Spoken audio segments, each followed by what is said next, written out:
ويريكم آياته فأي آيات الله تنكرون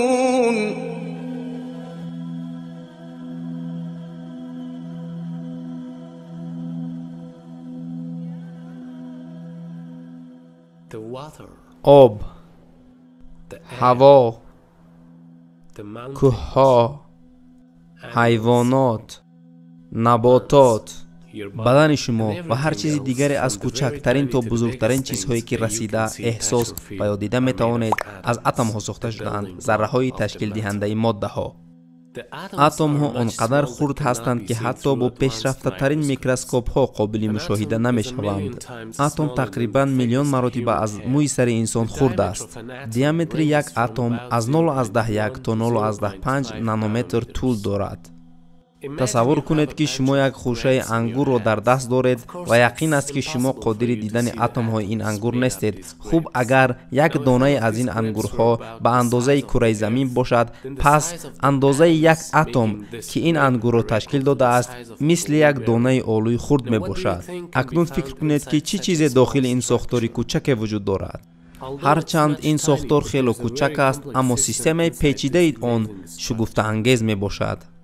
داخل هر یک اتم در مرکز آن هسته‌ای وجود دارد که آن از پروتون ها و نیوترون ها تشکیل یافته‌اند و در اطراف آن الکترون ها در فاصله معین با نام اوربیت ها برچرخند.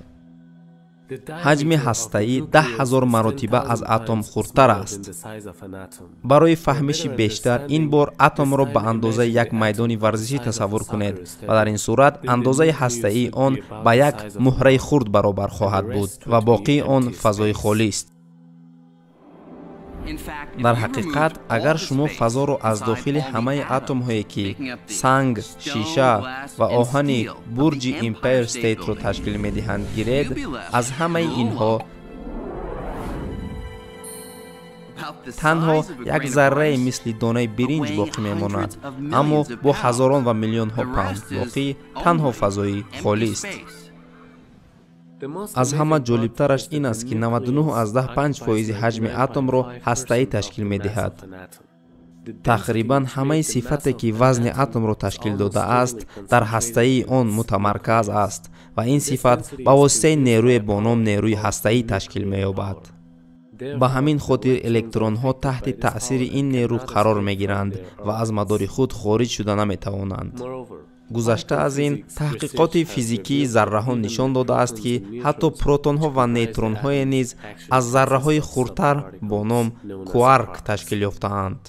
اندازه کوارک بسیار شگفت انگیز است، 10 در درجه کمی 15 میلیمتر یا خود کوادریلیون میلیمتر. تا آخرهای عصر 19 آدمان باور میکردند که ماده ها از ذره های کوچک با نام اتم ها تشکیل یافته اند. اما مطالعه های بیشتر در علم اتم این باوری را رد کرد. در زمان امروزه علم نوین اثبات ساخت که اتمی که مردم آن را قبل از این کوچکترین ذره می حسابند در حقیقت به ذره های کوچکتر تقسیم می شوند. این حقیقت در قرن گذشته اثبات شد، اما آن در قرآن 14 عصر پیش بیان شده است. وقال الذين كفروا لا تأتينا الساعة قل بلى وربي لتأتينكم عالم الغيب لا يعزب عنه مثقال ذرة في السماوات ولا في الأرض ولا أصغر من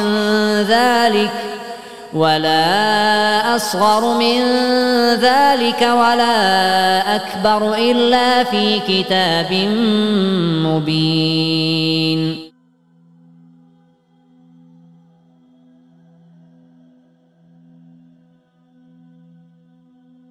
شاید در حیرت افتید که الکترون ها با چه سرعتی در مدار اتم هایی که در گرد و اطراف شما اند چرخ میزنند. ҳисобҳо нишон медиҳанд ки электронҳо бо суръати 2200 километр дар як сония ҳаракат мекунанд. ин аз суръати ҳаракати рӯшноӣ 1% камтар аст. аммо ин басанда аст барои шуморо дар 18 сония дар атрофи замин чархонидан.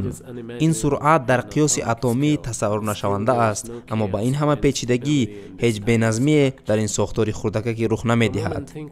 як лаҳзае дар мавриди коинот биандешед. тамоми кайҳон аз атомҳо бо системаи печида ташкил ёфтаанд. агар тағйироти хурдакаке дар андозаи атомҳо, дар суръати электронҳо, дар ҳаҷми ҳастаӣ ё дар масофаи байни ҳастаӣ ва электронҳо мешуд, пас ҳама чӣ дар коинот ба таркиш меомад. атомҳо, ситораҳо, сайёраҳо, пиёлаи чойи шумо ва ҳар чизи дигар. пас ҳамаи ин сохтори шугуфтаангез ниёз ба як созандае дорад, ҳамоне ки маҷмӯи қонунҳои мутавофутро дар он эҷод намудааст, қонунҳое ки ҳеҷ гоҳ наметавонад бар асари тасодуф эҷод шавад. We have created everything by measure.